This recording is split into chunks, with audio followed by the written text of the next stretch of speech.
వెంటనే జవాబు ఇచ్చేయచ్చు కదా, అడిగిన వెంటనే ఇచ్చేయచ్చు కదా.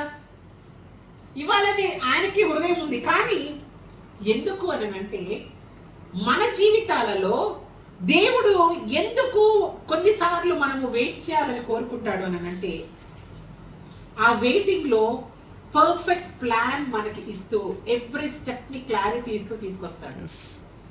అబ్రహాముని ఊర ప్రాంతం నుంచి తీసుకొచ్చాడు, దావీదుని గొర్రెల కాపరి దగ్గర పొలంలోంచి తీసుకొచ్చాడు. The stage where they started was a very a small beginning or a no beginning at all, ordinary lives.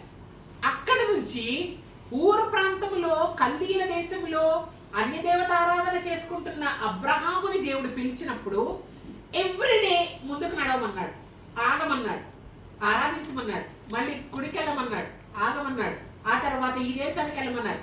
Every day in the process of blessing him with the promised land and promised child, he took him to different places. Every direction was given by him, and what God expected is ఈ directions ఇచ్చేటప్పుడు will he show obedience or not. ఎందుకు దేవుడు wait చేయమంటాడు అని అంటే ఆయన plan ఇచ్చినప్పుడు plan కి మనం విధేయత చూపిస్తామా లేదా అనేది చూస్తాడు.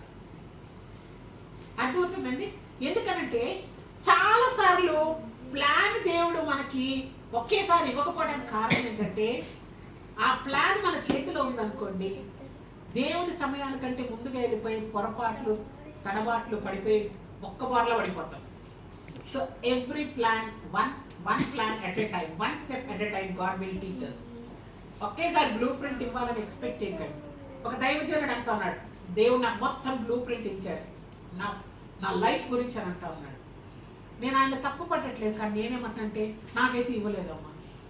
నన్ను ఎప్పుడు ఈ రోజు ఏంటి రేపు ఏంటి వరకు చెప్తాడు, అంతకు మించి చెప్పడు. అవసరమైతే ఇంకొక సంవత్సరం తర్వాత ఏం చేస్తానని చెప్తాడేమో నిరీక్షణ కలగడానికి, కానీ నా లైఫ్